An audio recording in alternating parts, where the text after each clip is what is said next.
And I would say, well, just go ahead and beat me now. Get it over with. Tell me, what is my punishment going to be? Go ahead and tell me.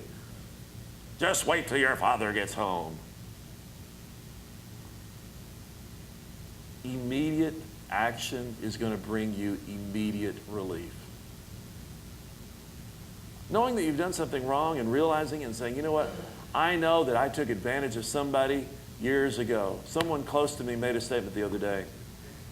Said that they never really thought that they were ever going to have to make amends to this particular individual. And one day this person just popped up out of nowhere. Oops. And God said, I want you to make amends to this person. What? I never thought I'd see this person ever, ever, ever again. Who in your past would just pop up that you wish you'd never see again?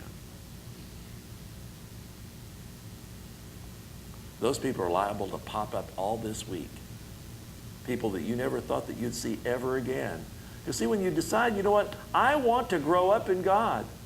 I want to be free. I don't want to have the enemy bind me up with all of these old past resentments and bitterness and strife that comes from unforgiven sins and unforgiveness. I want to be free from all that. He came to set the children free. And he says, who the king sets free is free indeed. Once you decide, you know what, I want freedom. You get out for a day, out of jail for a day, you're going to want out for a lifetime.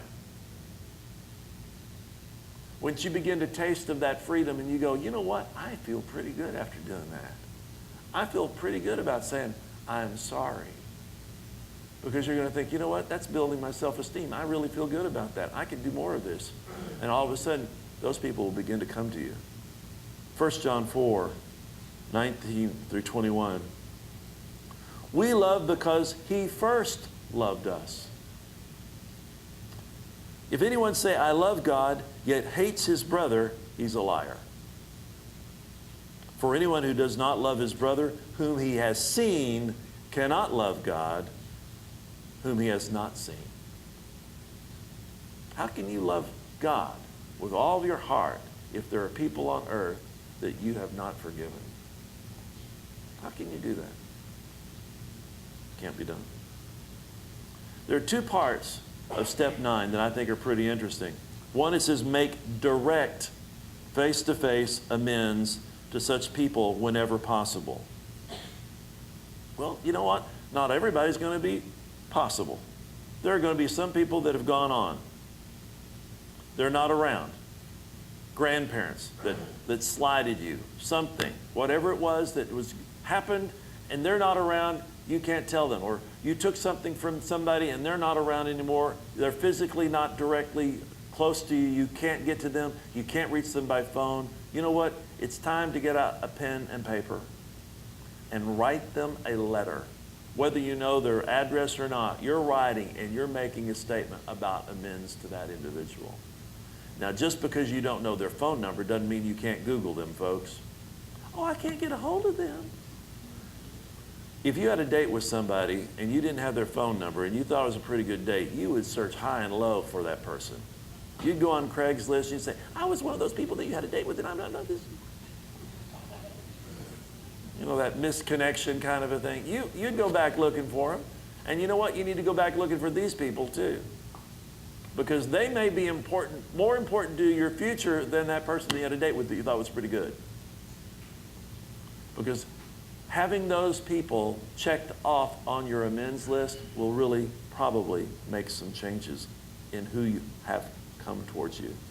People that you need to make amends to are such people like family members. Oh, we hate that. You mean I have to tell them what I did when I was a kid? If you remember it, yes. Creditors. You mean when I skipped out and I filed bankruptcy and I really had all that money stashed away under somebody else's name and I moved everything away from me so that I signed everything off to everybody else just so I could go bankrupt because I didn't want to pay my school loans? Can't do that now. School loans are non-declarable. Friends, enemies, or people to whom we even do business with. Anyone that you have harmed by your behavior that God brings to your mind, that the Holy Spirit kind of prompts you about, those are people that you need to make amends to. You've got to be willing to do your part. You know what? Their response may be surprising to you. They may just up and forgive you, and they may just want to throw you out of the house. They hang up on you. You may have to call again. Say, would you just listen? Call back. I don't hear. Just listen to me. I would like to tell you something.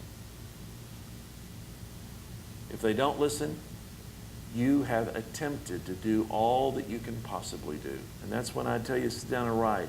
I've written more in the last several weeks. I've gone through pads of paper. Simply because I want real freedom. And that real freedom only comes from forgiving people and doing things that might be beyond your normal kind of behavior. But I'll tell you something, fear of doing that is paralyzing. And you have to remember, that comes from who? Perfect love casts out what? All fear. So God's not the author of fear, folks.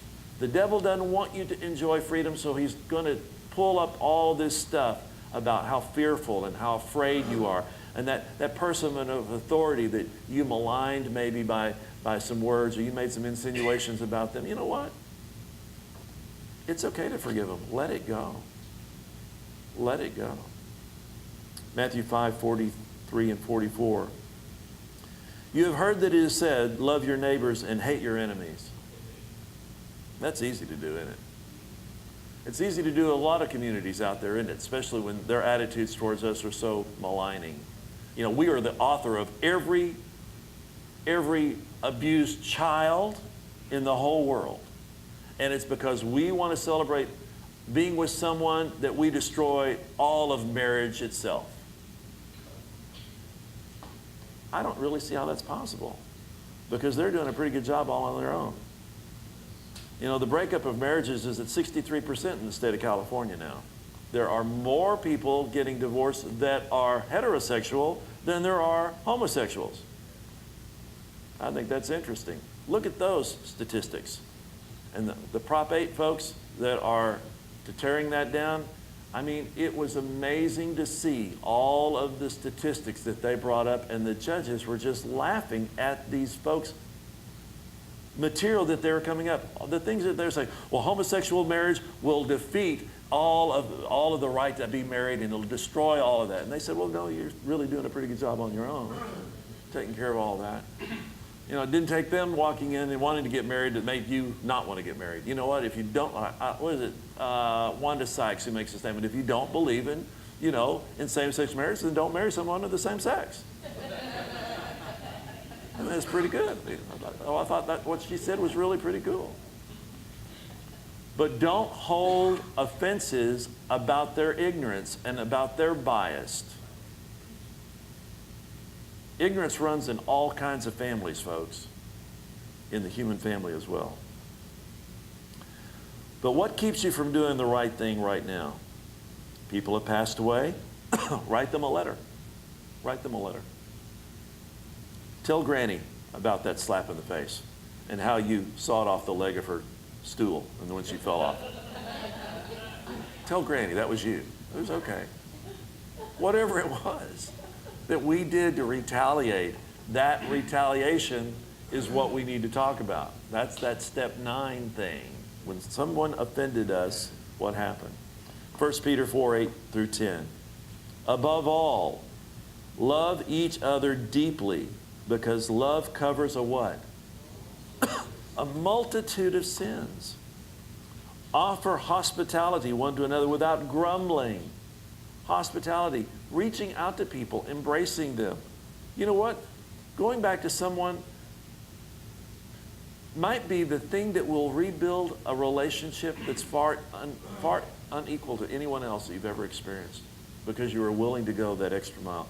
Each one should use whatever gift he had received to serve others faithfully, administering God's grace in its various forms.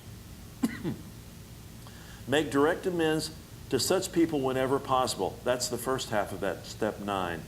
The second half of that, except to do so would injure them or others. There are going to be some times that you're not going to want to tell people what's happened.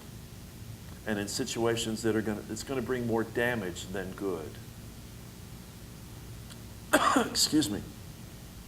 especially in the cases of infidelity. Well, I'll tell you something. When in our community, because there are so many, thank you, babe. When in our community, and I'll be the first person to admit it, who had a relationship outside of their marriage, who had sex outside of their marriage, and destroyed a vow that I made, it would be wrong for me if I had engaged in an activity with someone who was married because they weren't out. It would be wrong for me to go back to them and tell them in the presence of their spouse, oh, by the way, I want you to forgive me for taking you to bed. Well, that's not a good thing. Because the individual that I had a relationship with made a call to me on my cell phone and made a comment. He was in my employ. He was going to be. Made a comment. And I was out of town, and my former wife picked up that call. And that's how I was outed.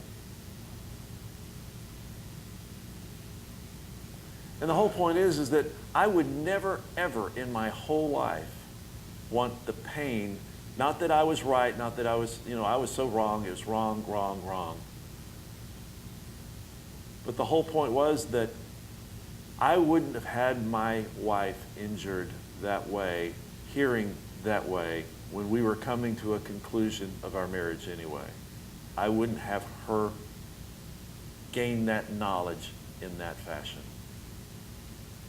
And when we're talking about infidelities or situations that involve other people, children, or uninjured parties, to make amends to people that would bring injury, you need to think about it before you go ahead and do it.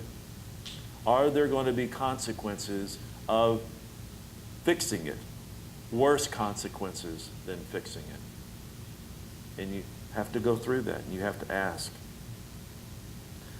If it would cause irreparable damage if a direct amend were made, we should avoid bringing harm to third parties. Instead, concentrate on sincere affection and attention on persons to whom we have already made loving commitments to.